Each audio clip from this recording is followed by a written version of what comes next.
Teníamos siglos donde 3 huracanes no se perfilaban para irse uno detrás del otro, como los que acabamos de tener hace poco en el Golfo de México y que se fueron contra Estados Unidos. Los terremotos, el último que hubo en Chile, casi movió el equilibrio de la Tierra, que fue casi de 8.9 grados. Entonces estamos viendo cosas tremendas en el mundo y la gente está confundidísima. Y es maravilloso recordar que nosotros somos la luz. Dice en Isaías 60, porque las tinieblas van a cubrir la tierra. Y mientras más tinieblas, más brilla la luz. Entonces, si ha habido algún tiempo en la historia donde la iglesia, nosotros podamos ofrecerle respuestas a la humanidad, es precisamente en estos tiempos. ¿No se imaginan ustedes cuántos correos, estaciones de televisión, de radio, nos hablan preguntando, ¿verdad? Porque ya se cansaron de preguntarle a tu padrino Walter Mercado y a los gurús y a todos los sexólogos y a todas las personas que se han autonombrado disque profetas y hasta apóstoles, pero es el momento de la iglesia, es el momento de poder levantar este libro y encontrar aquí las verdades que vamos a comenzar a delinear a partir de esta mañana. Abran su Biblia en el capítulo 44 del libro de Isaías y vamos a tomar este pasaje como una base en lo que vamos a continuación a desarrollar.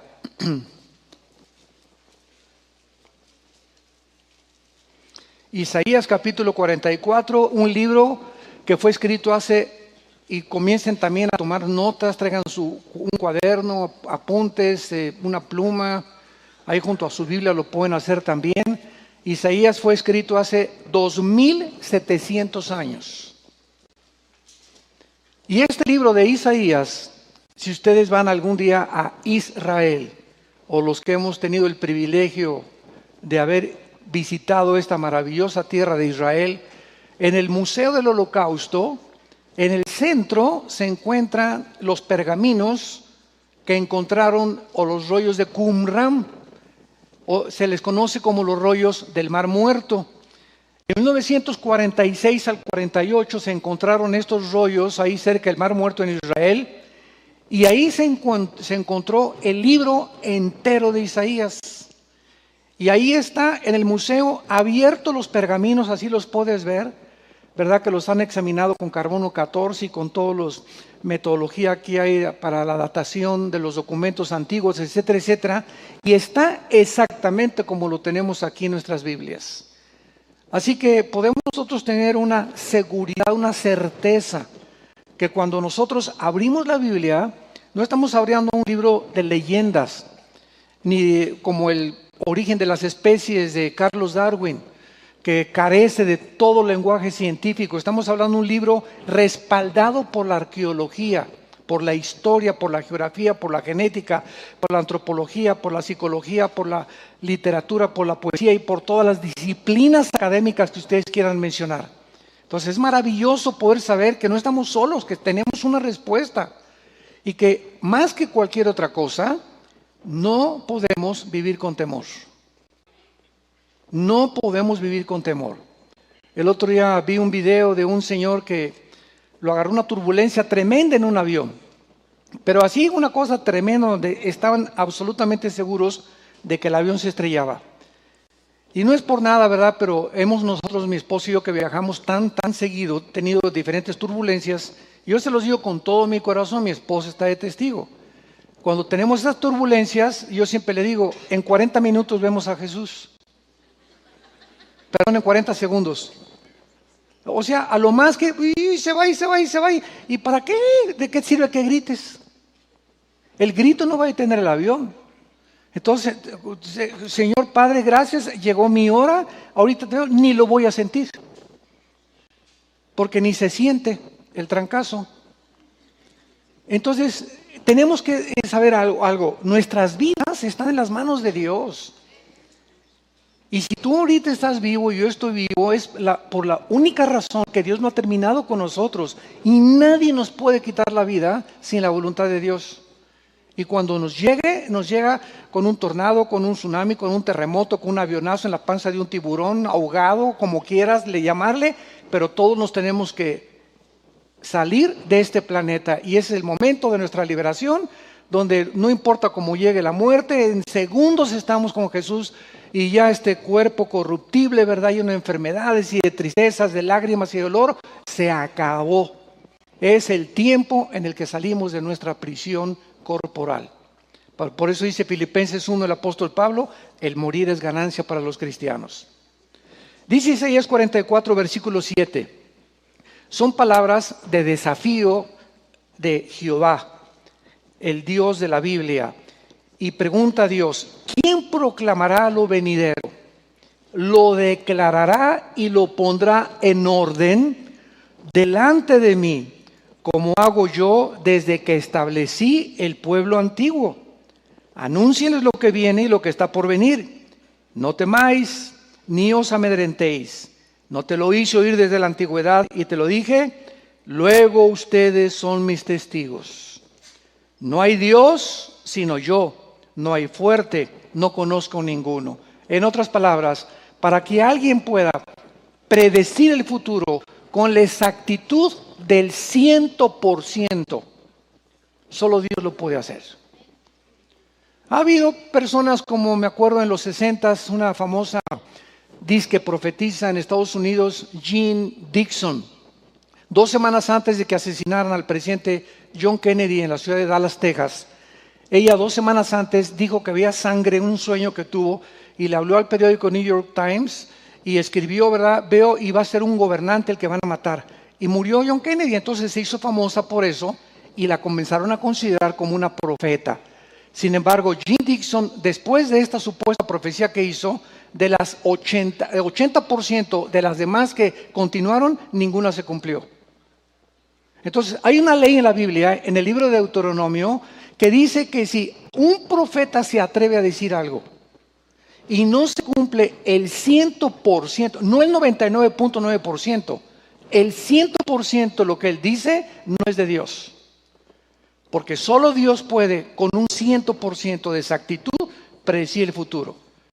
Y él lo declara aquí y nos desafía. Dice, ¿quién puede poner el orden o quién puede decir la cronología de lo que va a pasar? Y venimos a la Biblia, por ejemplo, al libro de Daniel, que lo vamos a ver más adelante, y encontramos en el capítulo 1 que Daniel hace 2600 años ve cronológicamente el orden de todos los imperios mundiales que se iban a levantar antes de antes de que él pudiera morir, y escribe el orden perfecto hasta el tiempo de Cristo.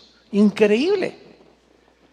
En la profecía de las 70 semanas en Daniel capítulo 9 se profetiza cronológicamente que desde que se diera la orden de restaurar Jerusalén, las murallas de Jerusalén, que la orden se dio en Nehemías capítulo 2, en el año 404 antes de Cristo, hasta que Cristo entrara a Jerusalén en el Domingo de Ramos, habría 483 años.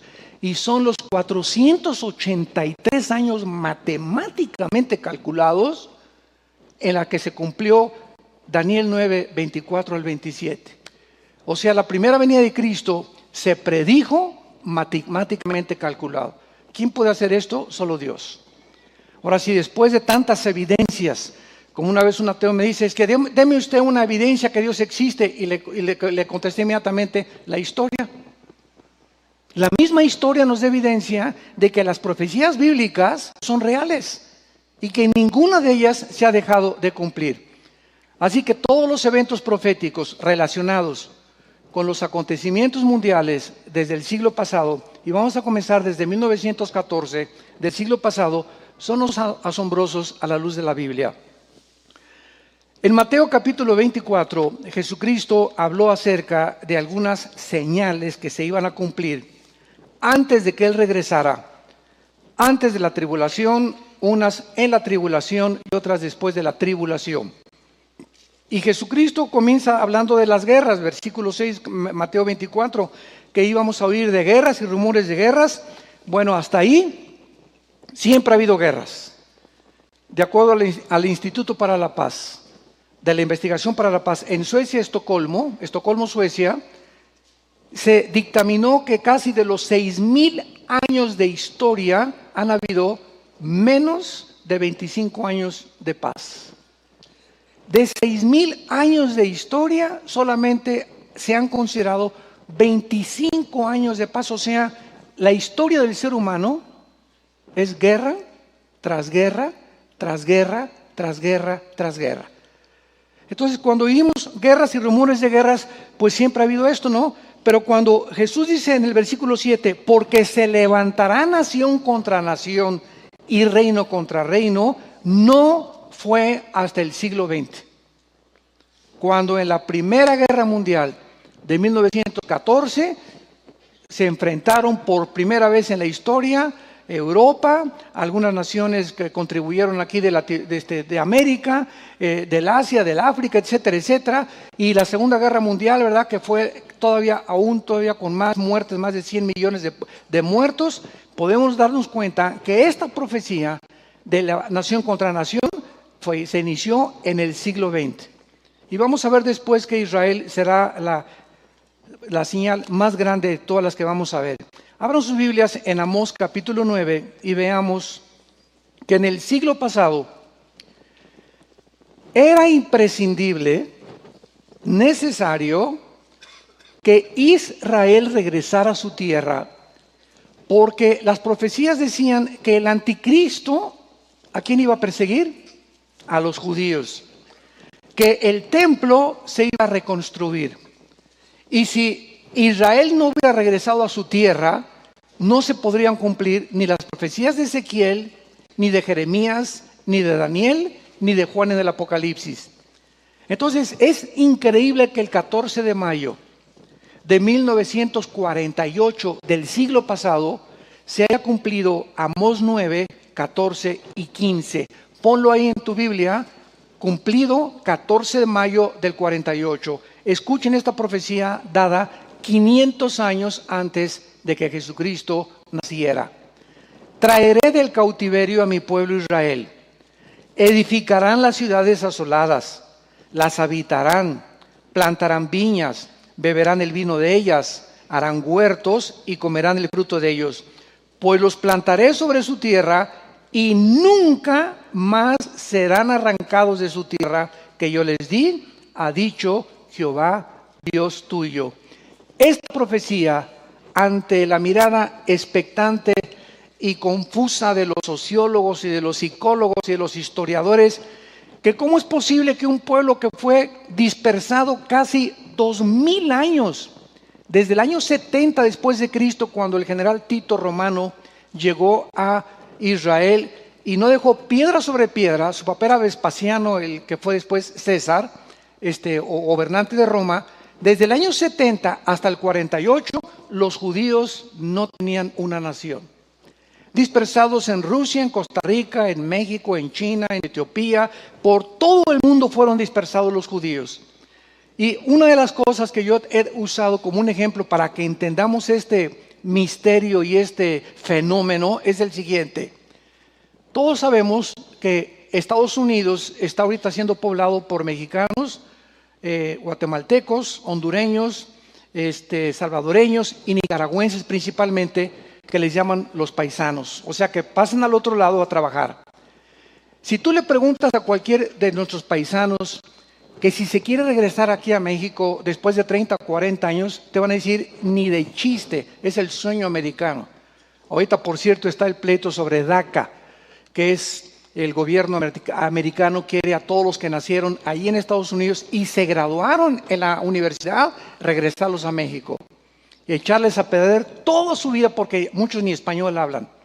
Bueno, ninguno de los guatemaltecos o nicaragüenses, nadie quisiera regresarse a México.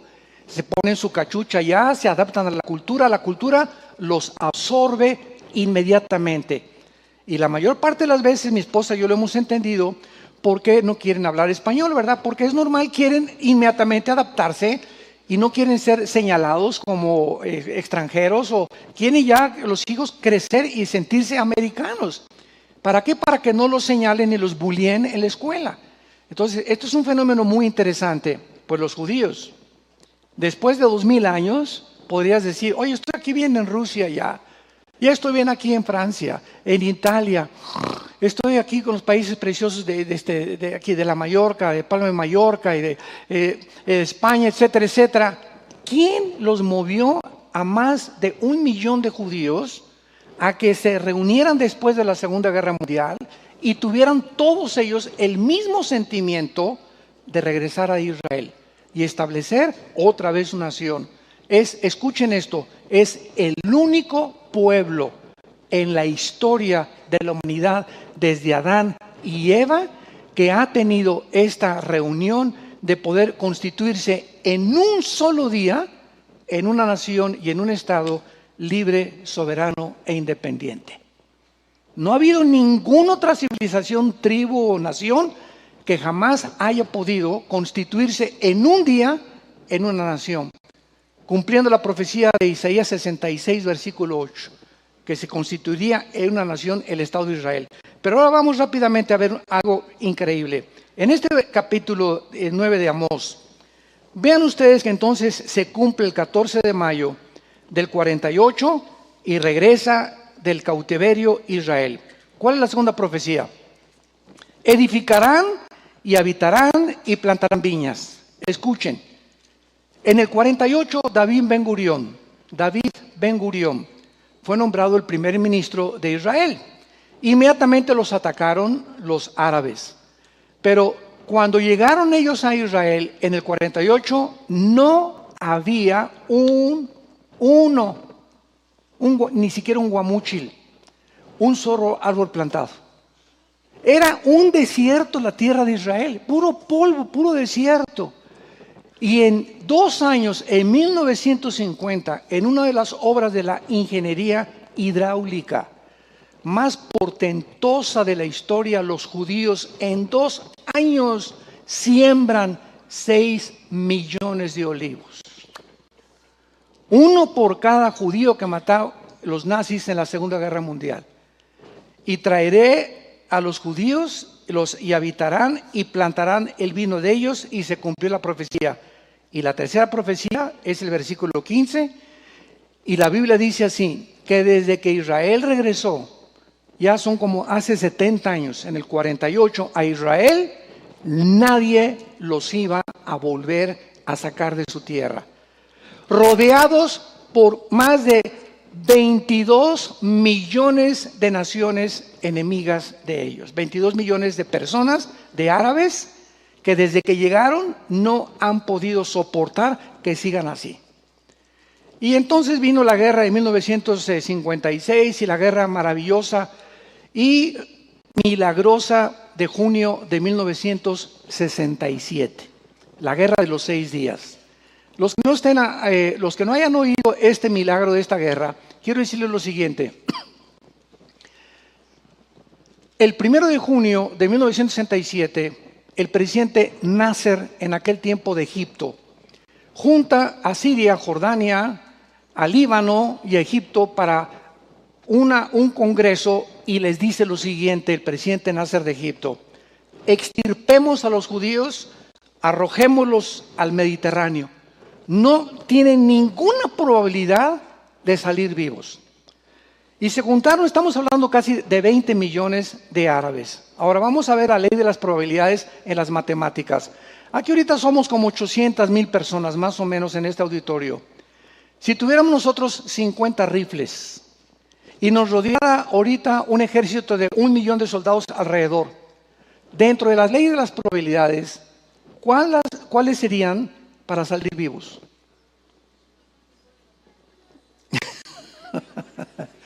Yo les doy la respuesta: 10 a la 12ª potencia.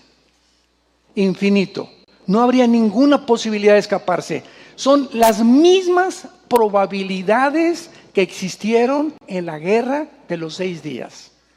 ¿Qué fue lo que sucedió en esa guerra? Que violaron las mismas leyes físicas y matemáticas de las probabilidades. Bueno, resulta que el segundo día, el 2 de junio, 2 pilotos judíos, hasta ahorita son los mejores pilotos del mundo, mejores que los F-21 ahorita que tiene Estados Unidos, mejores que los MiG de Rusia y mejores que los de Alemania y que los de Inglaterra. No hay ahorita en el mundo pilotos mejores que los judíos. Se suben a dos aviones y escuchan a un sargento iraquí, le interceptan porque también somos los amos actualmente de la tecnología, la inteligencia y del hackeo. Ellos son los que acaban de descubrir ahorita que Estados Unidos fue hackeado en las elecciones. Fueron los judíos los que descubrieron todo esto. Descubren que los iban a atacar y ¿saben lo que hicieron el 2 de junio? Estos dos pilotos les hablan a otros 4 y se juntan 6 aviones F-16 judíos y se van sobre toda la aviación a las 4:30 de la mañana de Egipto, mientras estaban todos dormidos, y acaban con toda la aviación de los egipcios.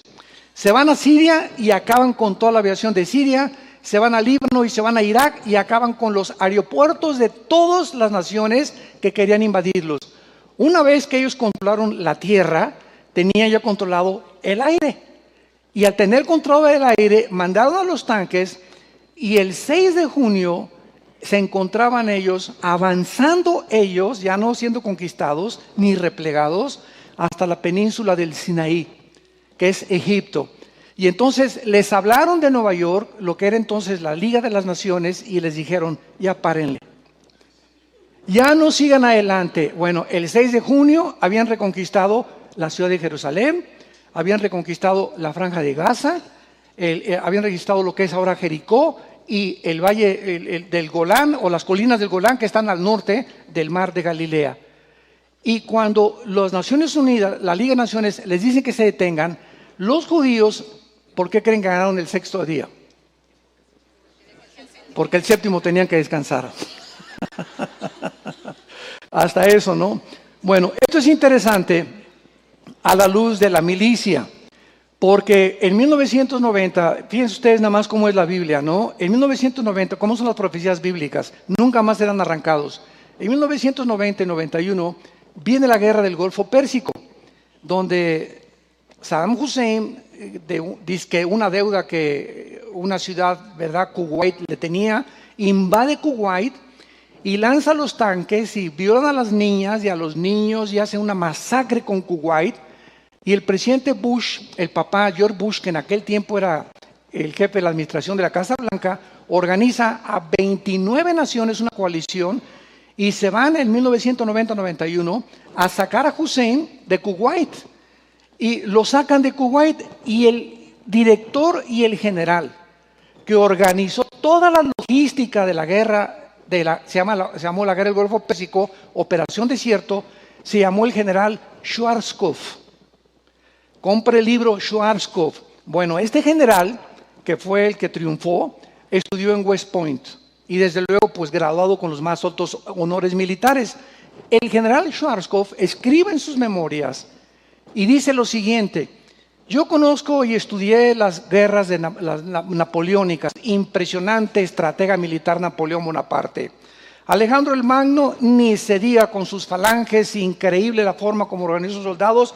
Nadie lo pudo parar a Alejandro el Magno. En 11 años conquistó el norte, el sur de Europa, el norte de África, el Medio Oriente, llegó hasta Irak, a todo lo que es el Medio Oriente, etcétera, etcétera. Y también conozco las guerras de Carlomagno y conozco las guerras, todo, y dijo, y nunca he visto ninguna guerra que haya tenido el éxito y las probabilidades de vencer como la guerra de los 6 días. Ninguna guerra, dice, en la historia de las que he estudiado en la academia y en las que he participado físicamente, tiene las características de la guerra de los 6 días. ¿Por qué? Porque dice la Biblia, y nunca más serán arrancados. Y desde el 67 a nuestros días, ¿quién surge en el 68? Yasser Arafat.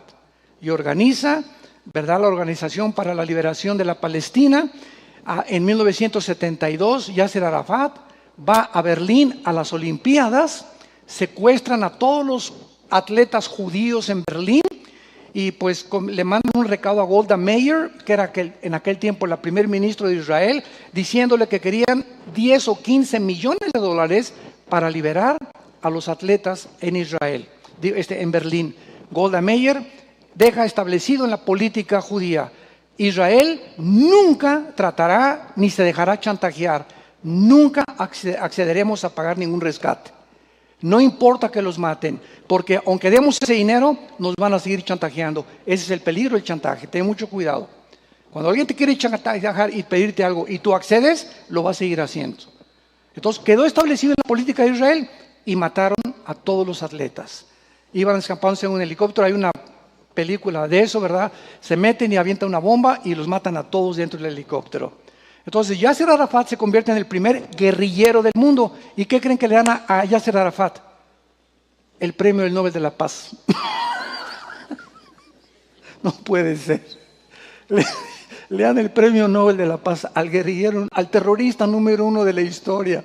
Estamos en un mundo tan loco que vamos a entender muchas cosas a través de este seminario, ¿verdad? Le dan el premio Nobel de la Paz y entonces, pues después del movimiento organizado Palestina, ya parece que envenenaron a Arafat, se levanta Hamas. La palabra Hamas significa violencia, ahí en la franja de Gaza. Le obligan a Israel a regresar la mitad de Jerusalén, de la ciudad de Jerusalén. Se levanta Hezbollah, otro grupo terrorista en el Líbano, financiado por Irán actualmente, y comienzan los grupos terroristas a mandar cohetes y todo, y hasta ahorita Israel sigue allá vivito y coleando, porque nadie los podrá sacar, dice la palabra de Dios, hasta que Jesucristo regrese. Ni siquiera el anticristo lo va a poder lograr. Entonces vemos pues, en primer lugar, que en el siglo XX comienza las guerras que son nación contra nación, el regreso de los judíos como la cuenta regresiva del reloj profético de Dios, si lo quieres apuntar. ¿Cuándo comenzó Dios otra vez a tratar con las profecías de la Biblia? En 1948. Les voy a dar un ejemplo. Hace algunos años, bueno, bastantes años, mi hermano Alejandro, todos lo conocen, es pastor en Toluca. Mi hermano Alejandro fue campeón de ajedrez en Acapulco. Nosotros vivíamos en Acapulco. Fue campeón de ajedrez en la primaria, a nivel estatal, guerrero, etcétera, etcétera. Y en los campeonatos de mi hermano, me acuerdo cuando era niño, yo asistí, claro que me gusta también mucho el ajedrez. Yo nunca llegué a ningún campeonato, ni mucho menos, aunque me encanta ese juego. Les ponen un reloj.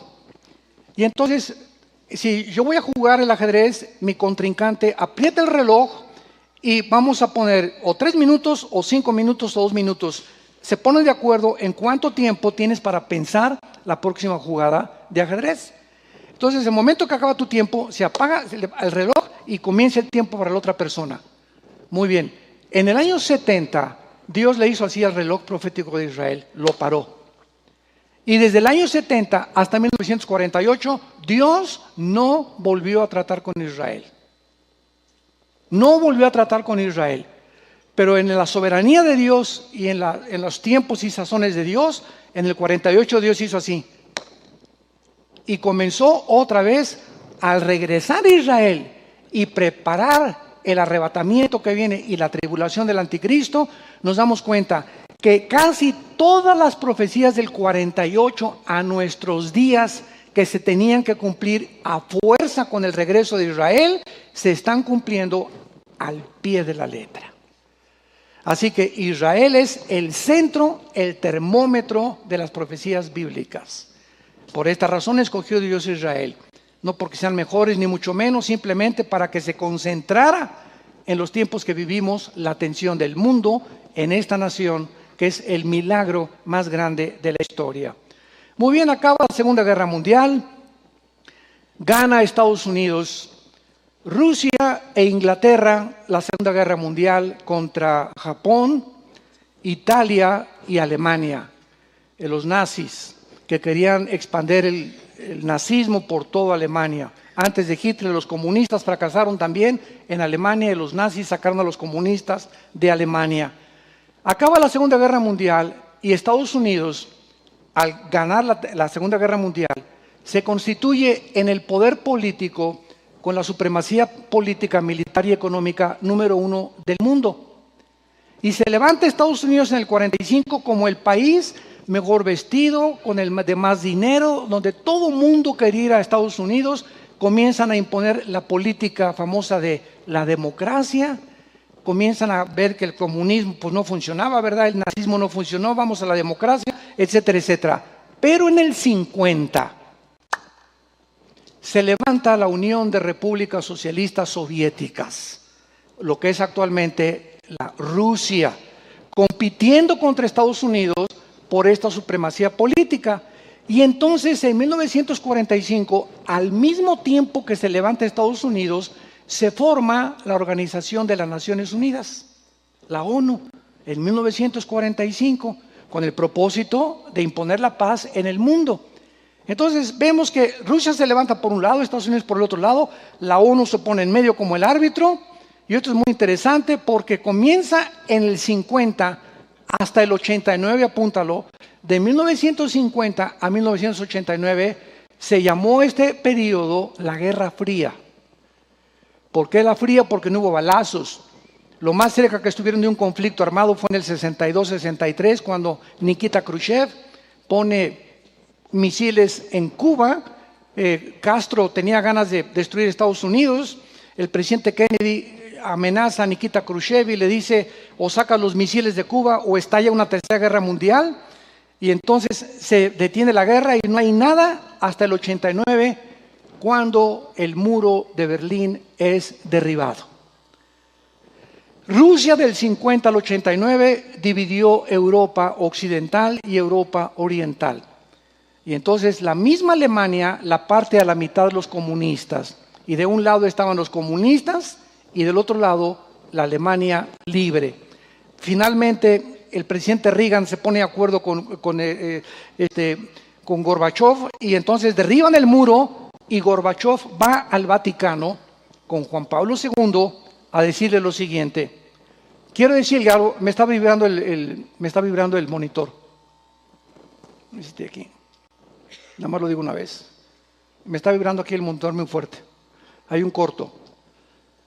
Llega Gorbachev con el Papa Juan Pablo II y le dice a Juan Pablo II: anúnciale al mundo que hemos fracasado como comunistas por dos errores principales. Número uno, sacamos a Dios de Rusia, y número dos, nos aislamos del mundo capitalista. Entonces el comunismo fracasó en el mundo entero.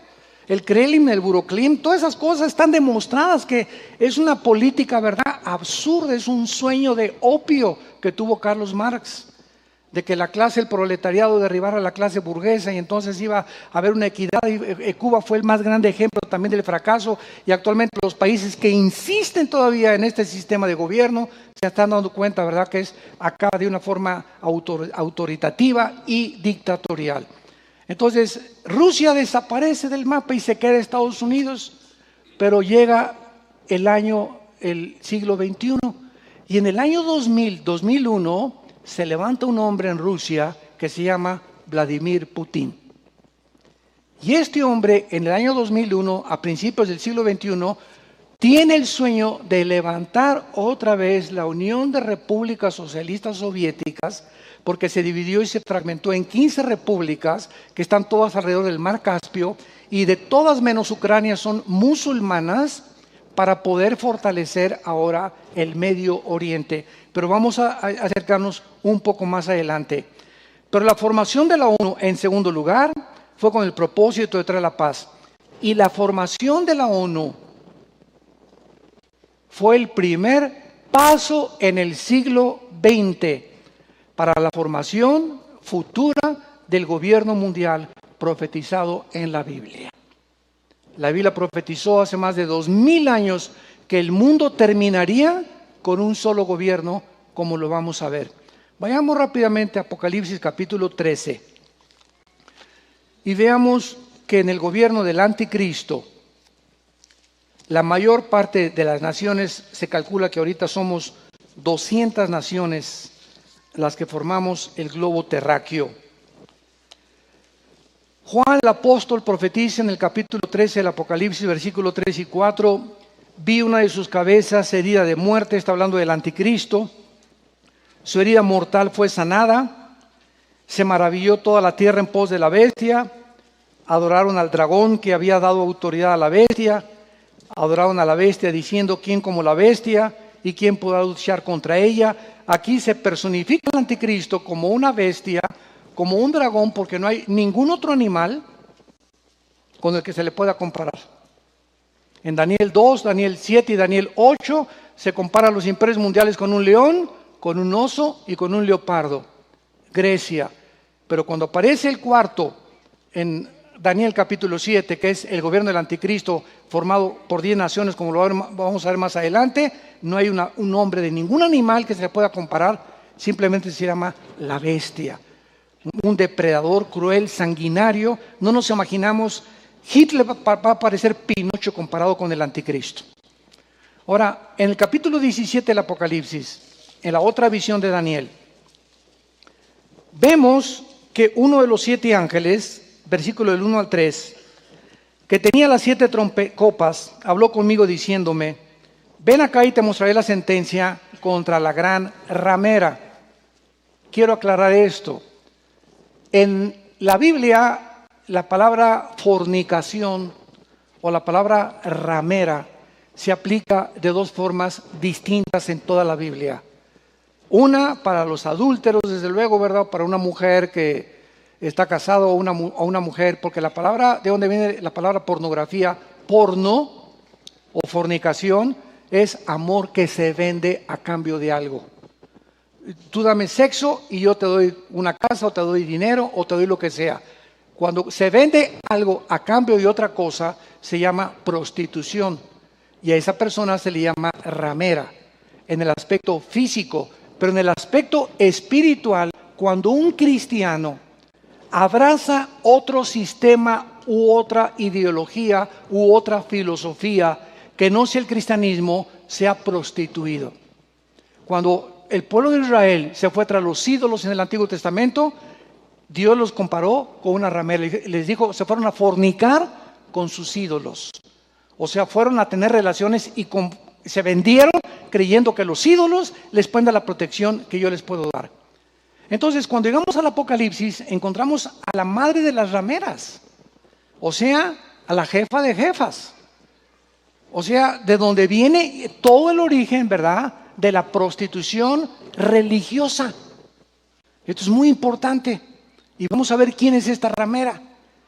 Versículo 2.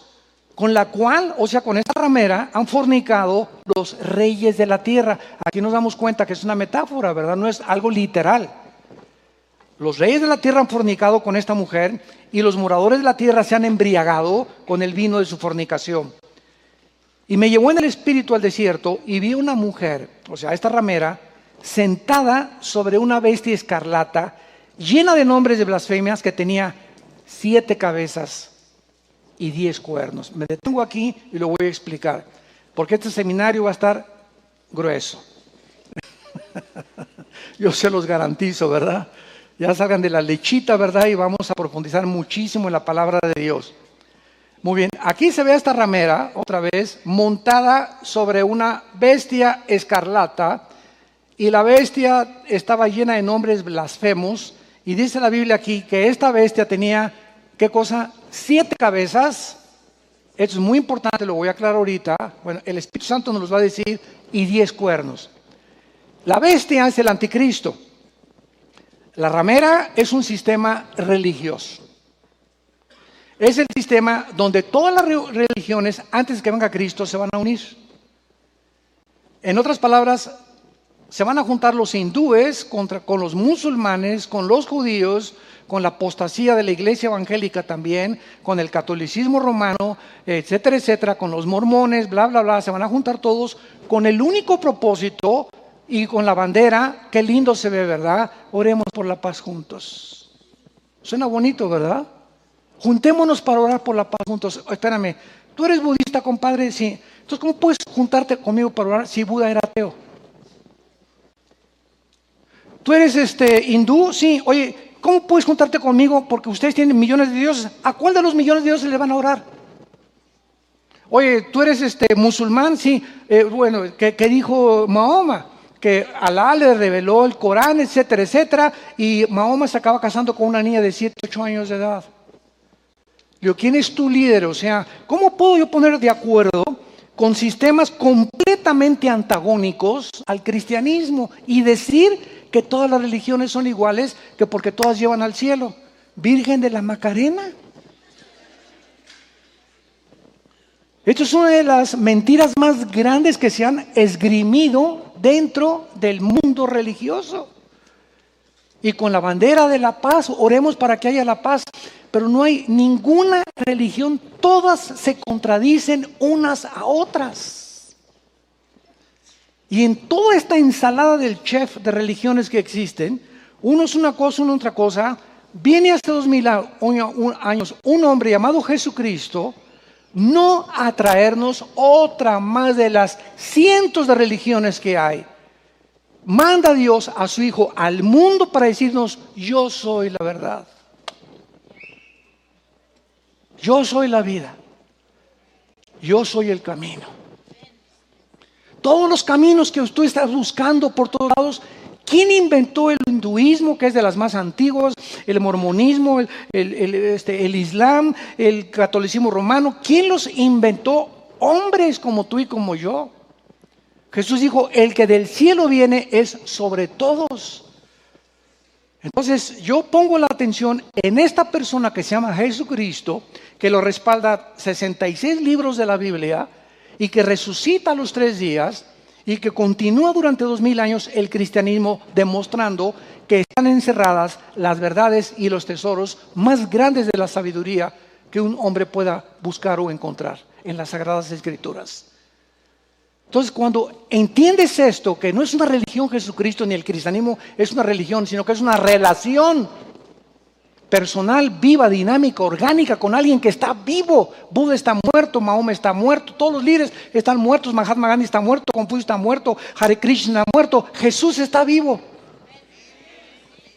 Y Él puede entrar a tu vida en este seminario si tú no lo tienes como tu Salvador.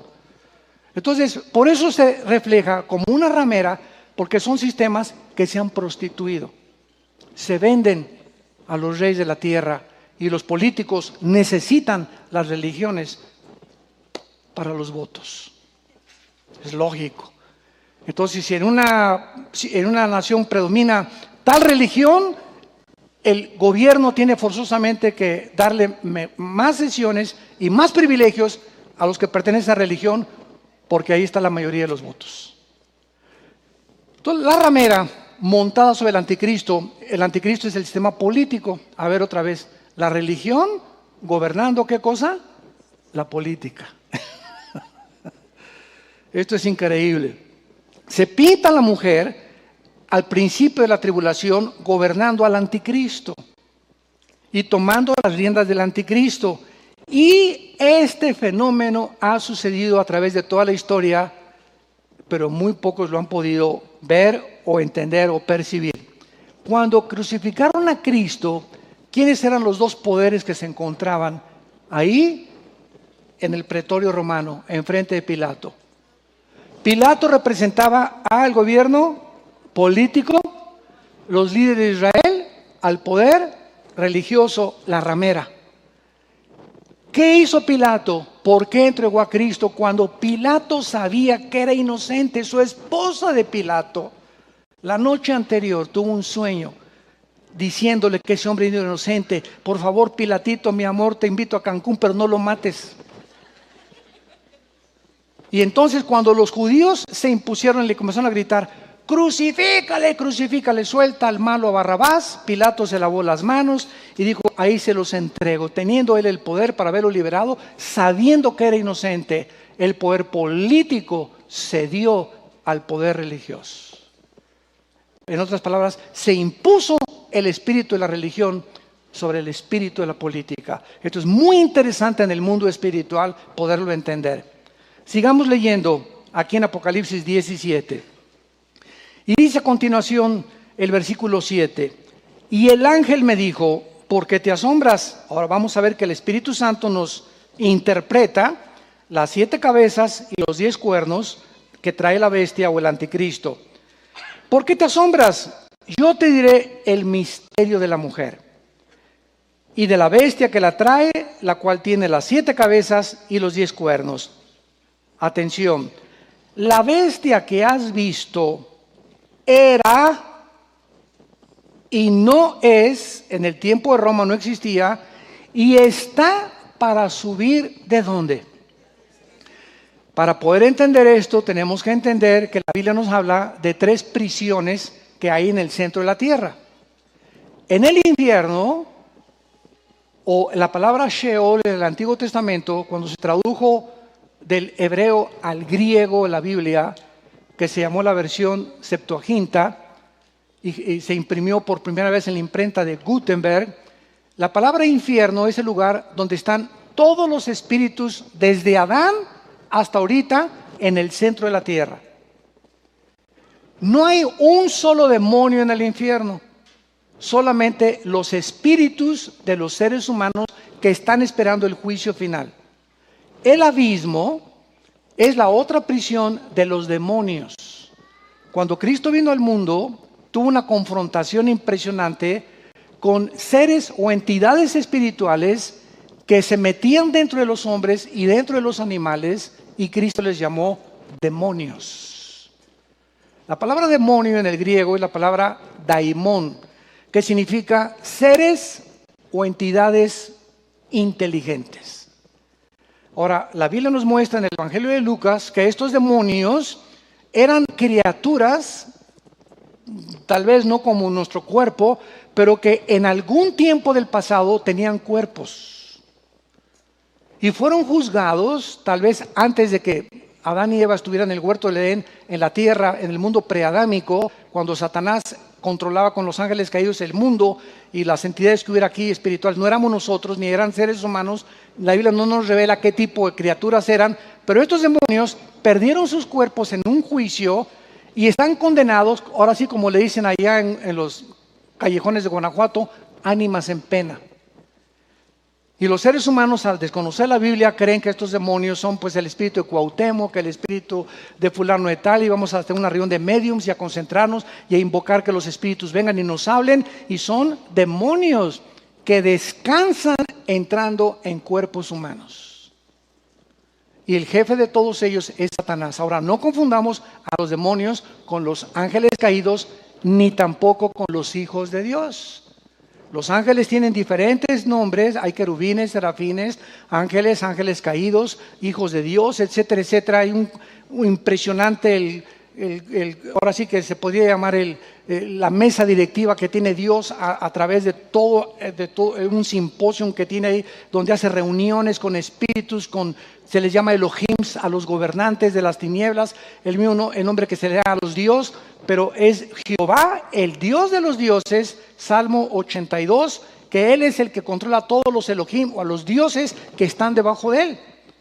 Pero no que haya muchos dioses, hay un solo Dios vivo y verdadero, pero la palabra de Dios no implica soberano, ni omnisciente, ni omnipotente, ni tampoco que pueda Él controlar el mundo, el universo entero. Hay un solo Dios que es Dios el Padre, el Hijo y el Espíritu Santo. Entonces, el abismo están los demonios esperando ser juzgados. Y la tercera prisión es el Tartarus. Segunda de Pedro 2, versículo 4, que desgraciadamente se tradujo infierno. Es la única vez en la Biblia que aparece en el griego la palabra Tartarus, que es la prisión de los ángeles, que en el capítulo 6 del Génesis, dice segunda de Pedro 3, y Judas 3 al 6, pecaron pervirtiendo la genética humana y produciendo gigantes de casi 4 metros, con 12 dedos en las manos y 12 dedos en los pies, de acuerdo a Deuteronomio 2, Deuteronomio 3 y segunda de Samuel capítulo 21. Entonces, estos ángeles se mezclaron con mujeres, nacieron gigantes, monstruos, y se encuentran en el Tartarus. Ahora vean lo que dice aquí. La bestia que has visto era y no es y está para subir del abismo. O sea, el anticristo, el espíritu del anticristo ya existía antes. Y posiblemente, ¿verdad?, habitó o en Alejandro el Magno, o en Nerón, o en algún tipo del pasado, ¿verdad?, que fue acérrimo enemigo del judaísmo. Pero como quiera que sea y donde quiera que haya poseído en el pasado, el espíritu del anticristo ya había existido. Era, en tiempos de cuando se escribió el Apocalipsis, dice era y no es, en tiempos de Roma, este espíritu estaba atado, ¿en dónde? ¿Perdón? en el abismo, léanlo bien, pues le traigan la Biblia. O sea, en tiempos de Juan, este espíritu que va a poseer al anticristo, ahorita se encuentra en el abismo. Vamos a ver esto que es muy interesante. Regresamos rápido a Apocalipsis 11. Y vean el versículo 7. Apocalipsis 11, versículo 7. Está hablando de los dos testigos cuando el anticristo los mata.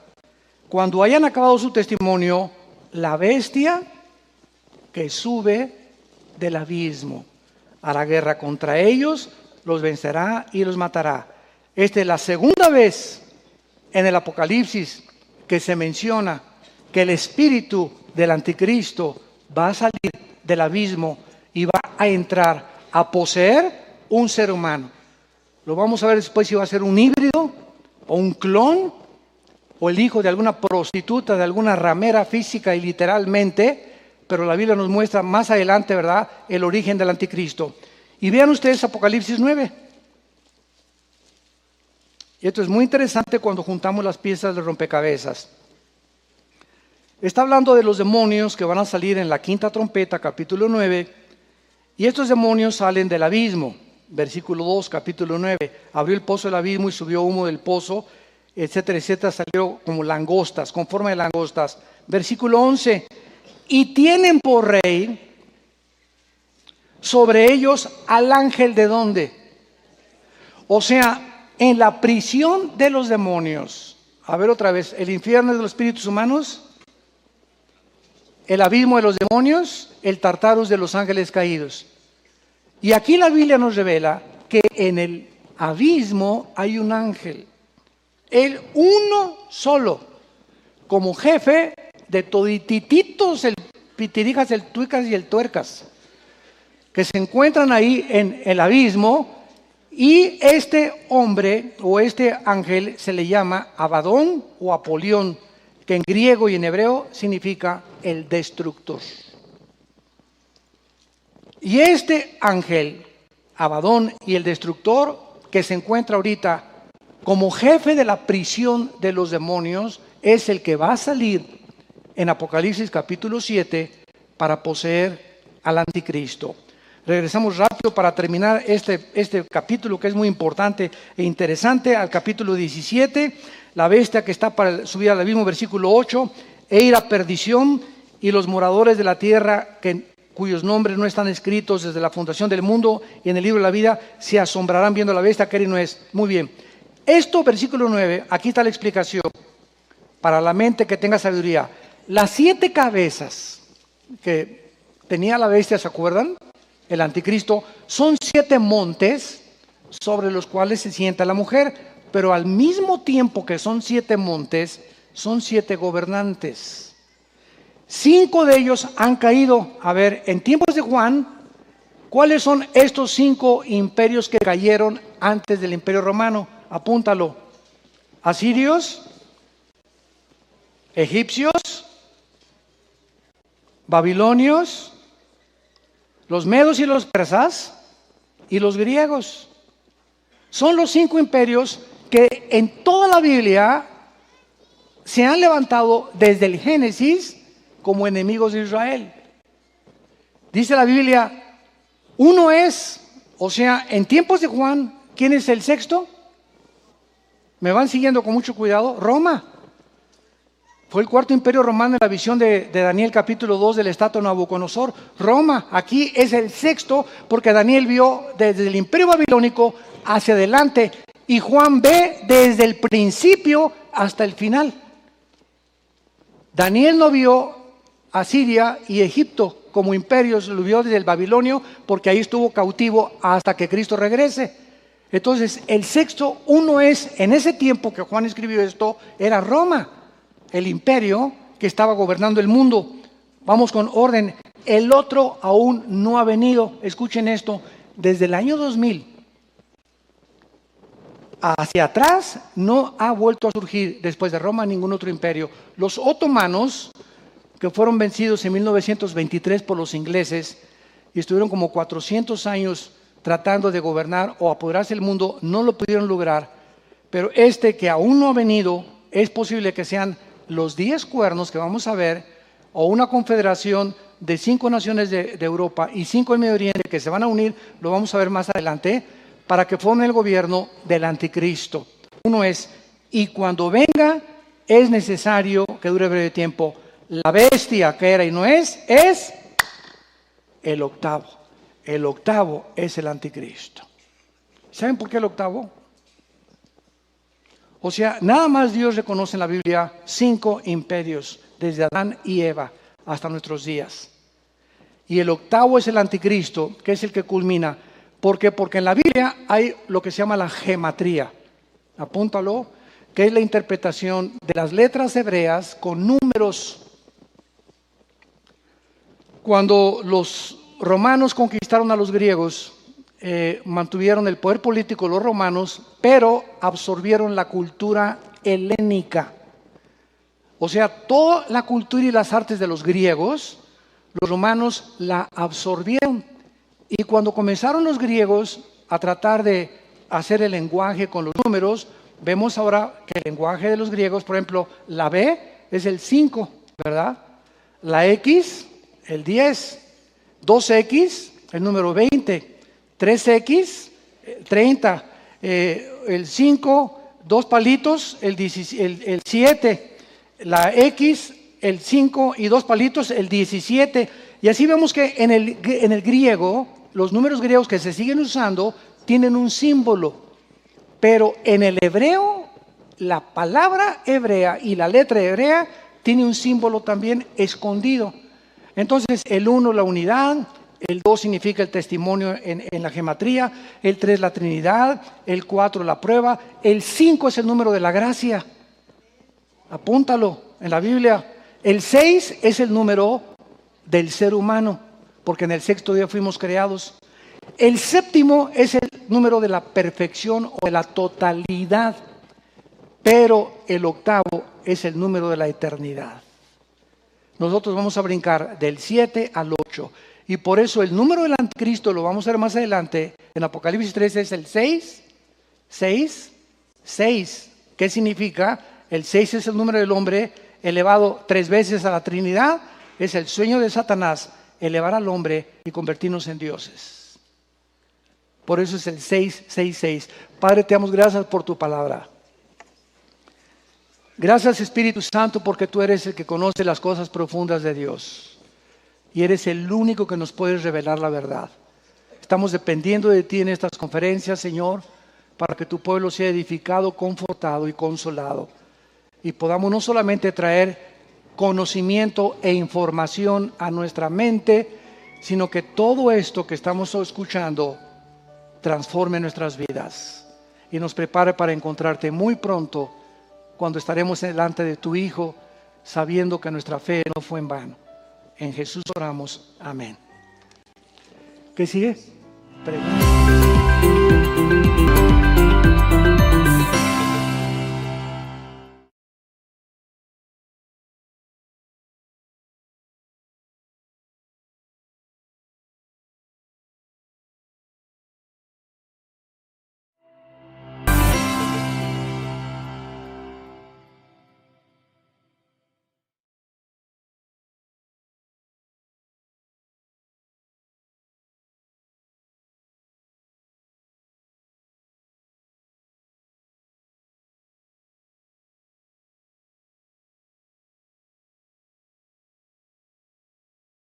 Las gracias en este momento a las redes de internet, YouTube.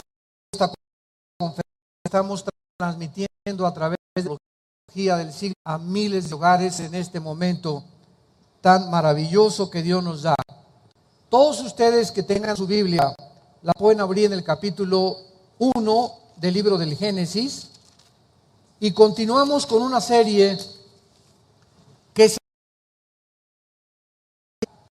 como las pirámides se construyó más de años, expertos, verdaderamente arquitectos, personas que están relacionadas con la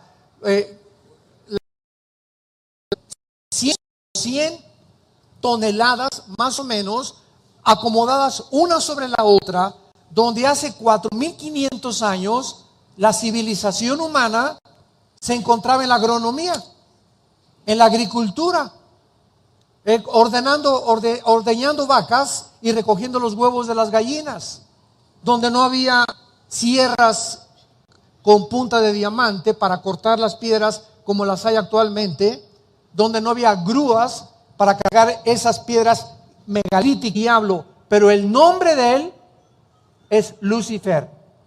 Y Lucifer significa, o Lucibel en el hebreo, el que porta la luz, o el ángel de la mañana, o el que lleva o porta la antorcha. Entonces, Lucifer fue creado en el Edén, dice Ezequiel capítulo 28 en el Antiguo Testamento. Y en Isaías 14 dice la Biblia que Satanás dijo, conforme pasó el tiempo, subiré, y para subir pues tienes que estar abajo, ¿verdad? Entonces, él no fue creado en el cielo, él fue creado abajo del cielo, del tercer cielo, porque la Biblia nos menciona 3 cielos. Según de Corintios capítulo 12, el primer cielo, que es la atmósfera; el segundo cielo, que es el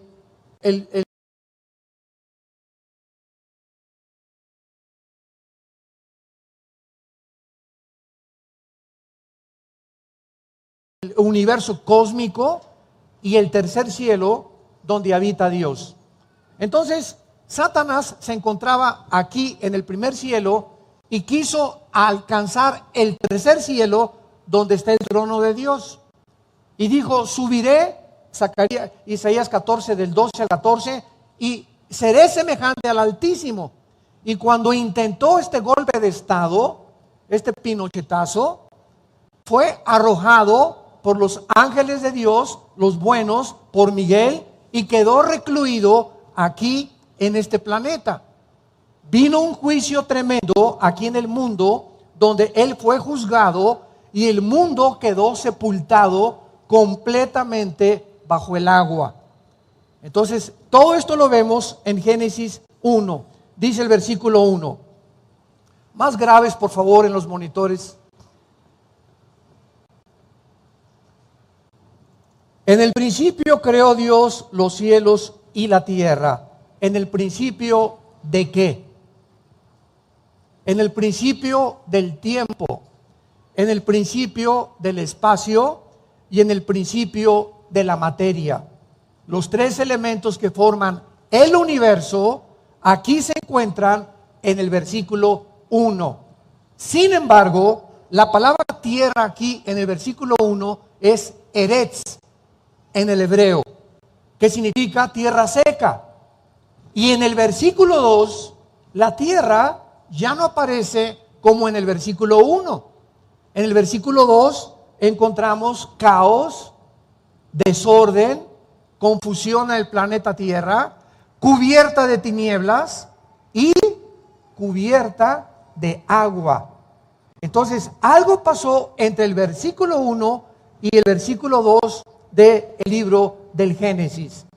Más adelante podemos comprobarlo en Jeremías y en Isaías, que Dios no creó la tierra desordenada y en un estado caótico. Entonces, ¿quién cubrió la tierra con agua? Y es interesante que nunca aparece en la Biblia cuando creó Dios el agua. Dijo Dios en el primer día de la recreación de nuestro sistema y de este planeta, que el agua fuera sacada o elevada y cubriera la atmósfera que tenemos y el espectro electromagnético que rodea el planeta Tierra, y quedaron solamente las nubes arriba de la Tierra y 3 partes de agua que cubren el planeta. Entonces Dios saca toda esa agua y deja una tercera parte seca, que es donde tú y yo habitamos. Y vemos nosotros que esto es fascinante, porque los continentes no estaban separados como se encuentran actualmente. Europa, de África, Australia, el continente americano, sino que era una sola masa de agua. Encontramos en Deuteronomio 32, en el Antiguo Testamento, que hubo un juicio de Dios, se separan los continentes y Dios le asigna a Lucifer y a sus ángeles caídos los continentes para gobernarlos y de esta manera probar al ser humano. Entonces, todos estos fósiles que encontramos, que la ciencia no sabe cómo es posible que hace 4.500 años, 4.000 años, el ser humano haya tenido esta inteligencia para poder cortar piedras de 150 toneladas como si fueran mantequilla. Tú vas a las pirámides de Egipto, la pirámide de Giza, una hoja de papel no cabe en la unión entre una piedra y la otra piedra. Parecería como si las hubieran cortado así con mantequilla. Ni las sierras de esmeril más modernas, ni la ingeniería actual podría ni siquiera superar la forma en que estas piedras fueron acomodadas y cargadas. Y si le agregamos en Machu Picchu que las pirámides y las ruinas están en la montaña, ¿quién va a estar agarrando piedras de 100 toneladas para subirlas 50, 100 metros y acomodarlas para hacer ruinas? Entonces, todos estos fenómenos donde la ciencia no puede entrar, que el Triángulo de las Bermudas, que desapariciones de aviones y que tantas cosas y misterios del mar, la Biblia tiene la razón y es más moderna que el periódico de mañana en la mañana. Vemos nosotros que independientemente de la forma en la que Dios comienza la recreación, ¿qué fue lo primero que Dios hizo en el planeta?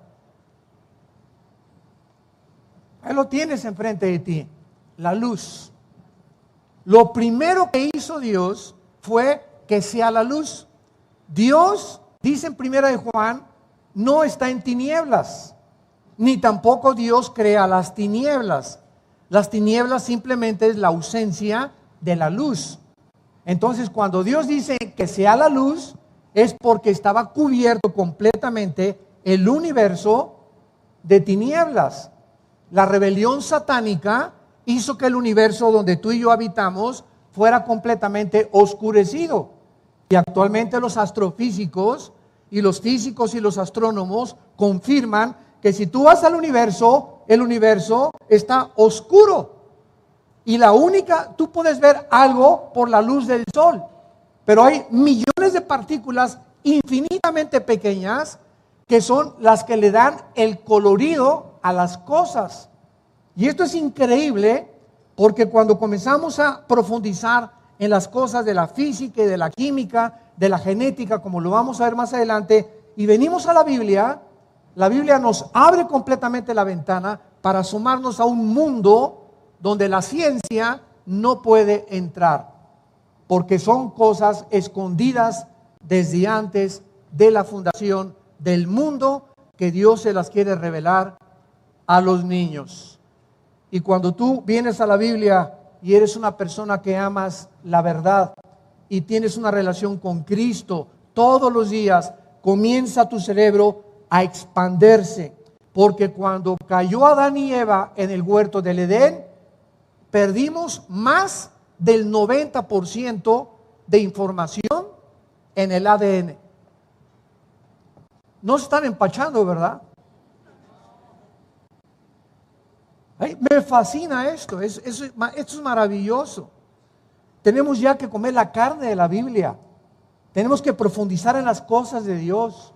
Y Dios nos ha permitido la ciencia tal como es la ciencia, porque la ciencia nos ayuda a comprender que las cosas de la Biblia se anticiparon con siglos y podemos ver que realmente la ciencia solamente nos muestra lo que la Biblia ya ha podido establecer con siglos de anticipación.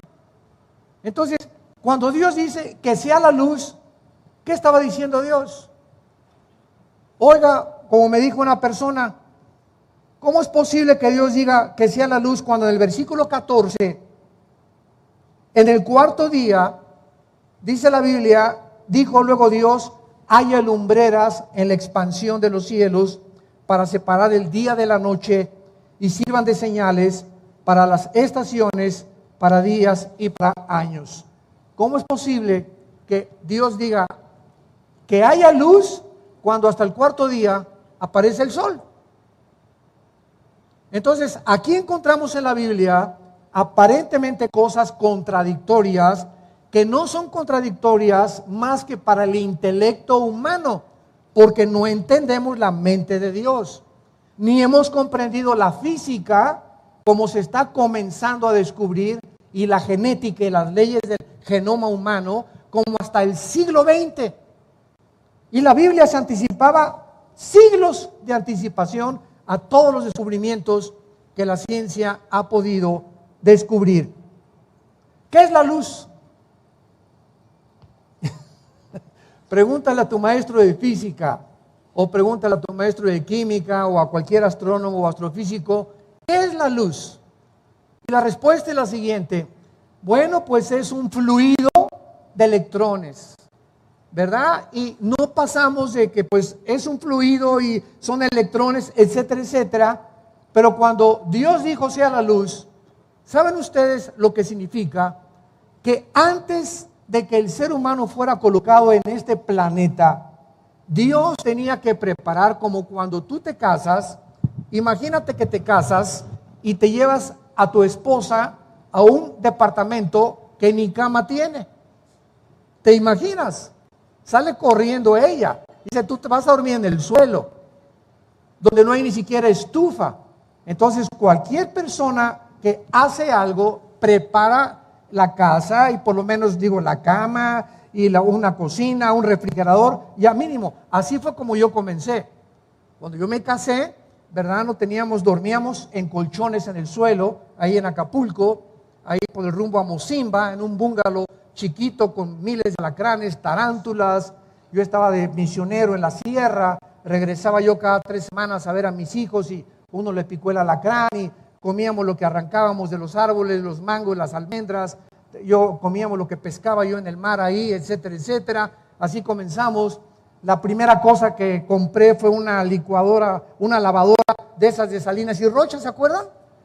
De esas que hacían tum, tum, tum, tum, tum, tum, tum, tum, tum, tum, tum, tum. Es que se movían así con rodillos. Fue lo primero que compré.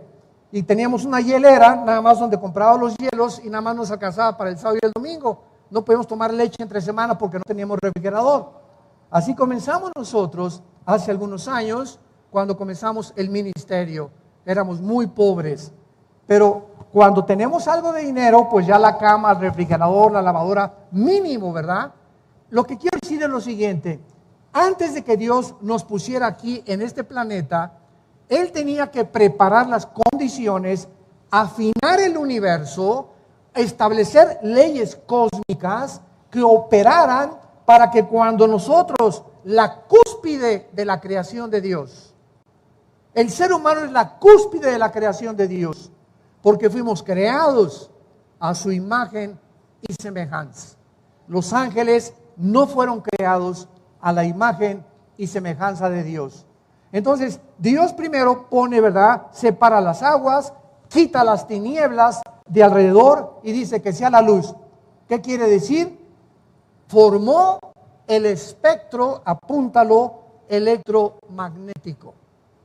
El electromagnetismo. Ahorita explico qué significa esto. Aquí abajo en la tierra, tú y yo ahorita podemos platicar gracias al espectro electromagnético que rodea la tierra. En otras palabras, bajo la atmósfera todo se transmite por ondas. El sonido, la luz. Cuando hablamos, me escuchas ahorita, y lo que estoy hablando se está grabando gracias al espectro electromagnético que rodea la Tierra. Pero si nos salimos de la Tierra y nos vamos a Marte o nos vamos a la Luna, allá arriba yo no le puedo decir a mi esposa, oye, ¿me oyes? Porque ya mi voz no viaja en ondas. Necesito una escafandra de astronauta con aparatos de radio para que pueda mi esposa escucharme, o el otro astronauta, porque fuera de la Tierra no existe el espectro electromagnético. Así que antes de que Dios pusiera cualquier cosa, Dios se aseguró que abajo en este planeta tú y yo pudiéramos comunicarnos. La comunicación. Qué interesante es esto. Lo primero que Dios se interesó en poder establecer y preparar para la raza humana era que pudiéramos tú y yo comunicarnos, y a través de la comunicación comunicarnos también allá arriba con la fuente de la energía. Y es interesante que en el versículo 14 de Génesis, cuando dice Dios, haya lumbreras, que es el sol y la luna, no dice que fueron creados. No creó Dios el sol y la luna. Síganme con mucho cuidado. El sol y la luna, cuando Dios comienza la recreación en el versículo 3, ya existían. ¿Ya notaron lo que dice? Haya lumbreras, la palabra hayá en el hebreo. Haya lumbreras en la expansión, porque cuando Dios crea, usa la palabra hebrea bara, con B de burro, que significa crear de la nada, ex nihilo. Entonces, solamente 3 veces en el libro del Génesis se usa la palabra bara. Se usa para crear en Génesis 1:21, y creó Dios bara, o sea, de la nada Dios forma la vida marina en los mares. Después dice hacer, que es la palabra asa, que es moldear, y tenemos la palabra yatzar, que es darle forma final. Entonces, solo Dios puede crear de la nada. Pero una vez que Dios crea de la nada, comienza como un escultor a formar con sus manos y a darle forma a lo que Él creó, a la materia. Y ya que la materia está formada en la forma en que Dios quiere que sea, Dios hizo esto con Adán. Sopló dentro de él algo que los seres humanos traemos, no importa a qué religión pertenezcas, no importa a dónde hayas nacido, el color de tu piel, toda la raza humana lleva dentro de su alma la eternidad. Llevamos la imagen sellada de Dios dentro de nosotros. Y esta es la razón por la cual somos diferentes a los animales. Los animales tienen alma. ¿Qué es el alma? Las emociones, los sentimientos, la mente. Los perros son fieles, entienden, brincan, aprenden, sienten, tienen tristeza, se pueden hasta morir de tristeza los animales, los caballos, los delfines, los chimpancés. Vemos que tienen manifestaciones casi humanas, pero ninguno de los animales, por más inteligentes y por más entrenados que sean, pueden tener conciencia de que existen, de que tienen que adorar a algo o a alguien, y que tienen forzosamente que hincarse ante un ser supremo. Solo los seres humanos. Y ningún libro de los que se consideran religiosos puede nosotros definirnos los elementos que forman el cuerpo humano, ni la vida humana. Somos un espíritu, apúntalo, tenemos un alma y vivimos dentro de un cuerpo. El cuerpo es solamente la botella, el envase temporal que se está deteriorando, confirmando la segunda ley de la termodinámica y la ley física de la entropía. Mi cuerpo desde que nacemos comienza el deterioro celular, pero por dentro, dice 2 Corintios 4, estamos renovándonos. Nuestra mente cada vez se expande más, cada vez comprende más, si es que lees la Biblia y la memorizas. El único alimento para el espíritu es la Biblia. Y si tú eres una persona adicta a la Biblia, donde pasan 2 días y sientes como cuando no comes y no bebes, que algo te hace falta y que te da hambre física, si esa hambre espiritual no la sientes, es difícil creer que tienes vida espiritual. Porque así como un niño cuando nace comienza a gritar, ñaco, ñaco, ña, y lo primero que hace es ponerle el pecho a la mamá para poder inmediatamente calmar al niño, porque nace dentro de su naturaleza la tendencia que tiene que pegarse al pecho durante el primer año, 2 años. Si no tienes esa necesidad de, como los niños, desear la leche espiritual no adulterada, se puede dudar que tú tengas una relación con Dios. Y tú puedes decirme, soy católico, soy bautizado, remojado, soy presbiteriano o evangélico o protestante o mormón o testigo de Jehová. No importa la religión que tengas, el cristianismo no es tener una religión, es tener una relación viva, dinámica, orgánica, con alguien que está vivo. Y cuando venimos a la Biblia, hacemos contacto no con un libro de Octavio Paz, ni de William Shakespeare, ni tampoco de los grandes intelectuales. Hacemos contacto con un libro que tiene la vida. La vida. Jesús dijo en Juan 6, mis palabras son espíritu y son vida. Tú haces contacto con uno de los literatos y con uno de los grandes hombres de la literatura y de la poesía, y maravilloso, y es alimento al intelecto. Pero cuando vienes a la Biblia, tu espíritu se conecta de una forma misteriosa y sale algo de este libro que entra a tu espíritu y comienza a fortalecerlo, comienzas a tener paz, comienzas a tener dirección, comienzas a tener seguridad, tranquilidad, comienzas a ser libre de los temores, de las incertidumbres, hasta que entiendes que este libro es el único que nos pone en contacto con el mundo espiritual. Ahora bien, todo este tema de esta serie que estamos analizando, la invasión de los ángeles caídos, está relacionado con la genética. Con la genética. Y esto es increíble, porque hemos visto que hasta 1860, Gregorio Mendel, un monje europeo, comienza a hacer experimentos con chícharos y comienza a descubrir de qué forma se transmiten de un chícharo. O sea, si tú siembras una uva, ¿qué nace?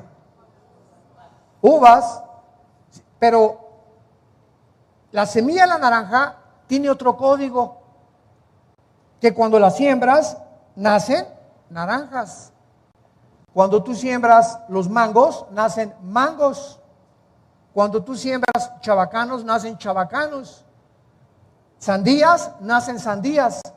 Entonces, se comenzó a descubrir que todas las cosas contienen un código genético que se transmite de generación en generación de acuerdo a la información que alguien, sabemos quién es ese alguien, puso en estas semillas. Y lo mismo pasa con los animales, las aves, los peces y los seres humanos. Un chango, el esperma de un chango, trae una información para que cuando el chimpancé se case con la chimpancea, así le podríamos llamar, o con la changa, ¿verdad? Que no se ve tan bonito, nazcan changuitos y no camellos, ni hipopótamos, ni jirafas, ni perros, ni caballos. Cuando el caballo se cruza con la yegua, tienen que nacer de la especie de los equinos. Cuando el toro se cruza con la vaca, tiene que nacer ganado vacuno, porque la información está en el esperma. Los peces tienen relaciones, el pez con la peza se cruzan, nacen pececitos. Las águilas se cruzan, el macho con la hembra, y nacen aguiluchos o halcones o el ave que sea. Y así vemos nosotros que toda la creación está programada para reproducirse según la información que hace más de 4.500 años la Biblia estableció antes que Gregorio Mendel descubriera las leyes de la herencia. Génesis 1, versículo 11. Qué maravillosa revelación e información, señores ateos que nos escuchan. Después dijo Dios, Génesis 1:11, produzca la tierra hierba verde, hierba que dé semilla, árbol de fruto que dé fruto según, subráyalo todo esto, su género, según su género. O sea, si son uvas, uvas, si son chabacanos, chabacanos, si son sandías, sandías, si son naranjas, naranjas. Que su semilla, ahí está la información, está en él, sobre la tierra, y fue así. Produjo pues la tierra hierba verde, hierba que da semilla otra vez, según su naturaleza. O sea, según la información genética que Dios introdujo dentro de cada semilla.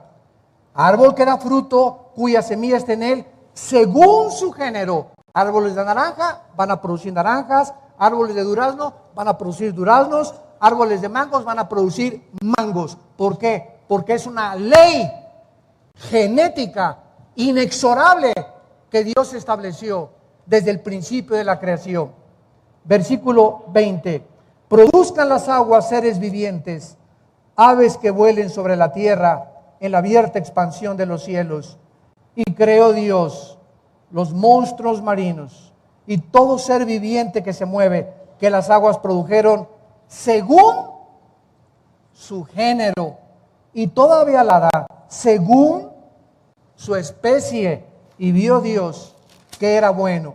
Versículo 24. Luego dijo Dios, produzca la tierra seres vivientes, según su género, bestias, serpientes, animales de la tierra, según su especie. Y fue así. Y hizo Dios animales de la tierra según su género, ganado según su género, todo animal que se arrastra sobre la tierra según su especie, y vio Dios que era bueno. Muy bien. Hasta 1860. El hombre comienza a hacer pininos para entender lo que aquí estaba escrito 4.500, 5.000 años antes. Escuchen esto.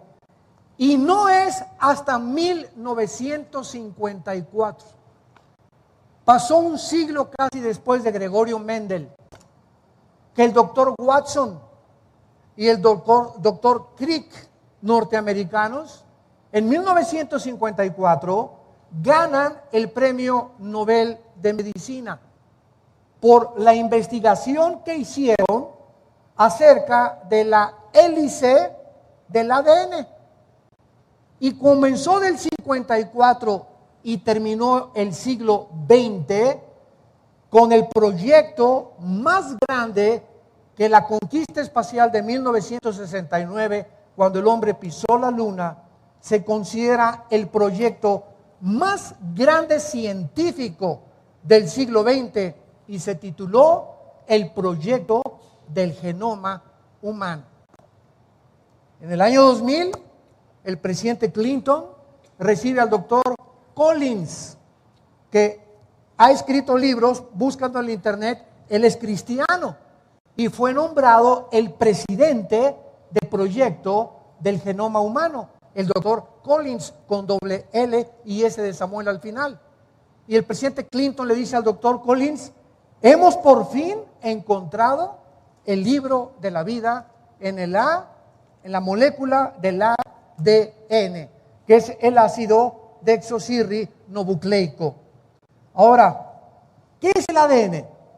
Para que muchos de ustedes lo puedan entender, porque se menciona por todos lados. Muy bien. Nuestro cuerpo está formado de trillones de células. Trillones de células. Todo el cuerpo humano tenemos células de diferentes tipos. Muy bien.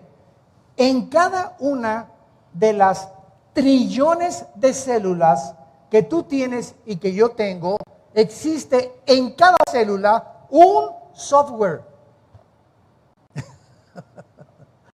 Gracias al descubrimiento de la computación y del disco duro y de la época cibernética en la que el mundo se encuentra, y el iPad y el iPhone, etcétera, etcétera, gracias a eso comenzamos a entender en el mundo espiritual que también traemos un disco duro, los seres humanos, y que la información que tú le metas a ese disco duro es el programa que tú produces.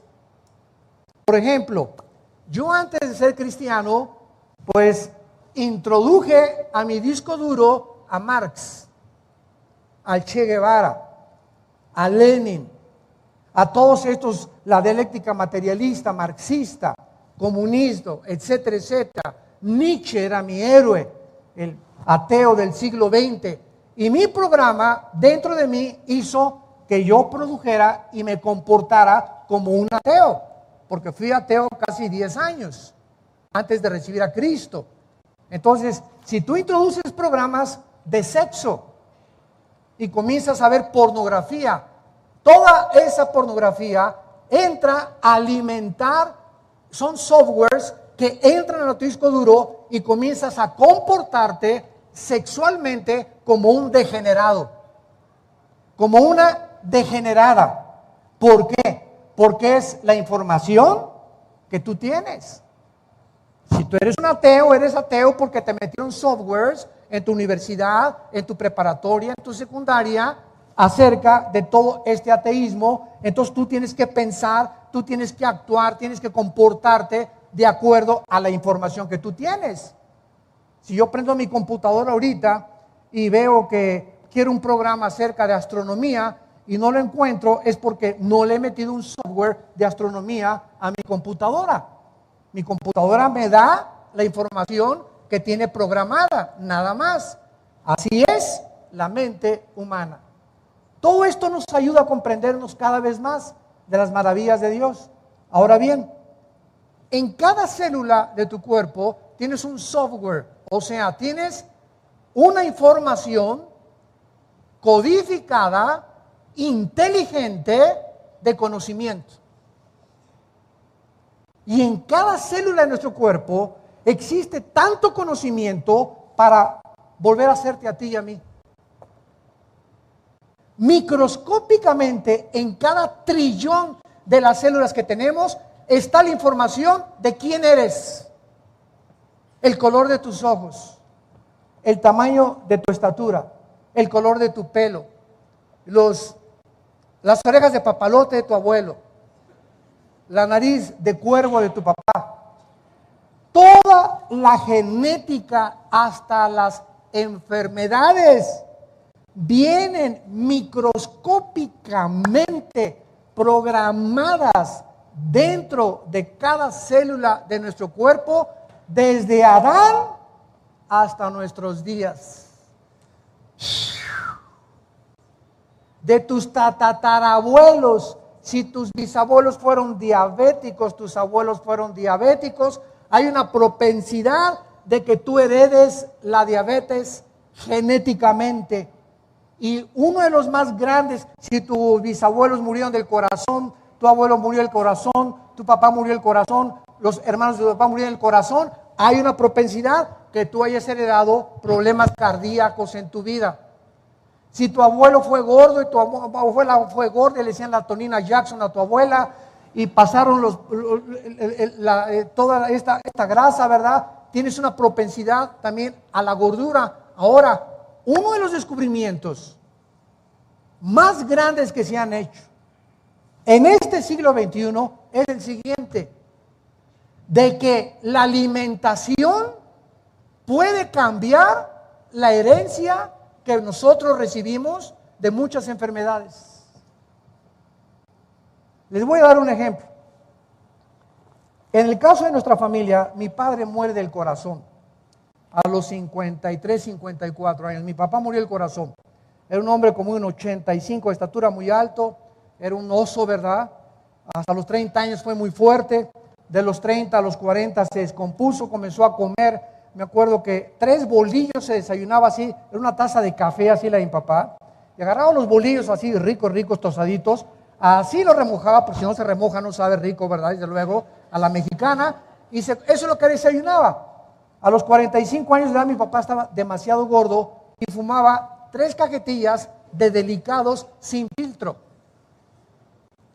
Entonces le vino la angina de pecho, 2 anginas de pecho, ataque al miocardio y finalmente 2 ataques del corazón y se muere de arteriosclerosis, demasiada colesterol en la sangre y en las arterias y su corazón ya no pudo soportar más y murió muy joven. Su hermano, que era delgado, también que fue torero, muere también del corazón. Y vemos nosotros que traíamos una cierta tendencia en la familia de problemas cardíacos. Cuando se muere mi padre, yo no era cristiano. Yo me convierto en 1974. Y fue tan grande el impacto de la muerte de mi padre que le dije a Dios cuando me convertí, yo quiero tener salud para servirte. Y desde que me convertí, comencé a tener una disciplina, no me quiero jactar de ninguna manera, quiero compartirles un ejemplo nada más. Quiero tener una disciplina en mis hábitos alimenticios, voy a tratar un postre a la semana, mucha agua, ¿verdad? Y correr todos los días, hacer ejercicio, nadar. Quiero llegar a los 70, 80 años de edad con salud, Señor. Hermanos en Cristo, se los digo con todo mi corazón, nunca en mi vida he tenido una enfermedad. Nunca me he enfermado de nada a la edad que yo tengo, que ya pasamos del 5º piso. Nunca jamás. Qué gripas, ¿verdad? Y qué cosas así, pero fuera de eso, he tenido cantidad de accidentes antes de que fuera cristiano. Me estrellé 2 veces en motocicleta, una vez en un Volkswagen, me metí bajo unas redilas, me abrieron desde aquí hasta acá, se me cayó así, se me veía todo por dentro, bueno, horrible, me atravesó una lanza a los 10 años de edad, se me salieron todas las tripas así, yo mi papá y me las metió una por una, me puso una tela adhesiva, me van al hospital en Acapulco, vivíamos en Acapulco, ahí crecimos en la infancia, me salvaron de milagro, pero desde que me convertí jamás he vuelto a tener ni un accidente ni una enfermedad. Y lo digo, ¿verdad?, para la gloria de Dios. Entonces, es increíble cómo podemos nosotros eliminar las tendencias genéticas cambiando la alimentación. Si tu familia fuera una bola de gordos, ¿verdad?, necesitas tú entender que necesitas una dieta. Necesitas dejar de comer papitas y Coca-Cola. Necesitas comenzar a tener por lo menos 2 litros de agua diarios. Caminar por lo menos alrededor de la torre latinoamericana 10 veces. O en Chapultepec, no sé en dónde. Pero necesitamos entender que es increíble que los alimentos pueden cancelar muchos problemas que se heredan genéticamente. Es increíble lo que los alimentos hacen en el cuerpo humano. La fruta, las verduras, el ejercicio, el agua, el azúcar, elimínala para siempre de tu dieta, pero para siempre. Y no te imaginas, a los 40, 50 años de edad, te vas a sentir con energía, te vas a sentir con ganas de vivir. No vas a estar, ay, no tengo ganas de ir a la iglesia, ay, por aquí, por allá. ¿Qué es esa desgane? Es gasolina que no has quemado, que la tienes en los riñones. Ay, no quiero leer la Biblia, ya me subo 3, 4 calorías y me canso. Ay, hermano, no tengo ganas de nada. Y leo la Biblia y me duermo. Estoy en el servicio del domingo y me duermo. ¿Por qué? Porque no tienes la energía que necesita tu cuerpo para poder enfrentar las adversidades y los problemas que todos los días tenemos con ellos que vivir. Entonces, es maravilloso que la Biblia nos muestre claramente en el libro del Génesis el inicio de la creación. ¿Qué fue lo primero que Dios hizo? ¿Por qué lo hizo? ¿Por qué lo preparó? ¿Por qué quiere Dios que entendamos estos principios de la genética? Ahora bien, para terminar en penúltimo lugar, está comprobado científicamente las leyes de la herencia. Está comprobado que si tu mamá es güera, tú eres güero, o si tu papá es moreno y tu mamá güera, pues sales ahí medio pistachón, etcétera, etcétera. ¿Verdad? Cuando los españoles llegaron a México, se cruzaron con las indígenas y nacieron los que se llaman los criollos. En fin, ¿verdad? Todo eso está comprobado científicamente que heredamos en el esperma microscópico de mi papá. Cuando se unió con el esperma, con los 23 cromosomas de mi mamá, y el esperma de mi papá, Y, fertilizó los cromosomas X de mi mamá, se juntaron, formaron un cigote de 46 células y de ahí comenzamos a nacer y a ser desarrollados en la matriz de nuestra madre. Pero en ese esperma de mi papá y en ese esperma de mi mamá venía información de mi mamá desde Eva hasta donde está mi mamá. Y en el de mi papá venía información desde Adán hasta donde mi papá pudo fertilizar el óvulo de mi mamá. Esto es impresionante. Muy bien. Si heredamos características físicas, que eso es ya innegable, demostrado científicamente, está demostrado también que se heredan características emocionales. Si hubo locura en tu mamá o en tu abuela, puedes heredar tendencias a la locura tú también.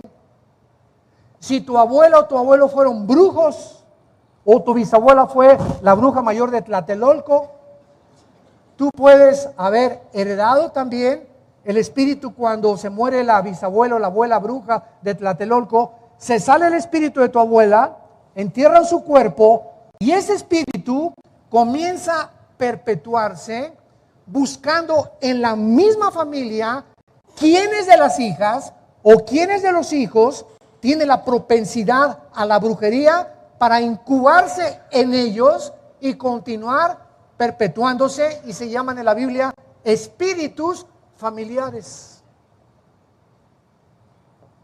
Ahora bien, si somos un cuerpo y somos un alma, que son las emociones, los sentimientos, la voluntad y la mente, y hemos heredado eso, la Biblia es el único libro que nos revela que también el ser humano ha heredado una enfermedad, una infección espiritual. Salmo 51, dice David: en pecado fui engendrado por mi madre. Romanos 5, 12. Así como el pecado entró al mundo por un hombre, vean el lenguaje de hace 2000 años de la Biblia. Aquí está Pablo en Romanos 5, 12. El pecado entró al mundo por un hombre. Observen, así el pecado pasó. ¿Cómo que pasó? Esa palabra es, se transmitió algo que la Biblia llama pecado a toda la raza humana. Así el pecado pasó a todos los hombres por cuanto tú y yo hemos pecado. Entonces, hemos heredado una infección espiritual que se llama pecado. Los hombres, al no conocer la Biblia, han tratado de darle alguna explicación por qué los niños no se les enseña a portarse mal. ¿Por qué nacemos ya con la maldad en la naturaleza humana? Jamás le enseñas a un niño a portarse mal, le enseñas a portarse bien. William Shakespeare le llamaba a este problema humano el defecto trágico. Sigmund Freud, el medio ambiente, o problemas de la sexualidad infantil heredadas. Marx, la lucha de clases. Y todos han tratado de poder descubrir qué es lo que hace que el ser humano sea autodestructivo. ¿Por qué fumas? Un ejemplo. Porque me gusta, hermano. Bueno, ¿qué dice? A ver, saca la cajetilla de cigarros. ¿Y qué dice? Este producto es nocivo para la salud y demostrado científicamente y médicamente que es cancerígeno. Pero me gusta, hermano. A ver, Chencho, ¿cómo es posible que tú sepas que te estás envenenando y que lo sigas haciendo? ¿Qué de veras te quieres morir? ¿Te quieres autodestruir? Me gusta. Con eso cambio los nervios. ¿Qué nervios ni qué nervios? Demostrado que no sabes que la pornografía desintegra el carácter del ser humano, te convierte en un animal, te impide que puedas entender los pensamientos de Dios. Maldice Dios tu matrimonio. Tus hijos pueden heredar maldiciones tremendas sexuales a través de todas estas cosas. Sí, los hermanos. Entonces, ¿por qué no disciplinas tu cuerpo y tomas la decisión de tirar todo eso y cambiarle el canal y romper las revistas y ser una persona pura en tu vida para que Dios te bendiga? ¿Por qué no lo hacemos? Porque hay una fuerza dentro de nosotros. Romanos capítulo 7 lo explica, que lo que quiero no lo hago. Lo que no quiero hacer, eso es lo que hago. Entonces, si hago lo que no quiero, dice Pablo en Romanos, encuentro que hay una ley dentro de mí que me lleva cautivo al pecado. No quiero la pornografía, pero ¿por qué la sigo haciendo si sé que me hace mal?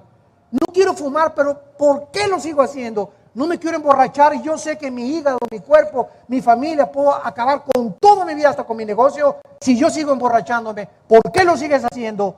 Porque somos autodestructivos y la Biblia es el único libro que nos diagnostica el problema heredado. Y ¿sabes una cosa? Ni Alcohólicos Anónimos, ni Borrachos Anónimos, ni Neuróticos Anónimos, ni Marihuanos Anónimos, ni los gurús, ni el budismo zen, ni tampoco el yoga, ni nada puede cambiar la condición del hombre más que una sola medicina: la sangre de Jesucristo.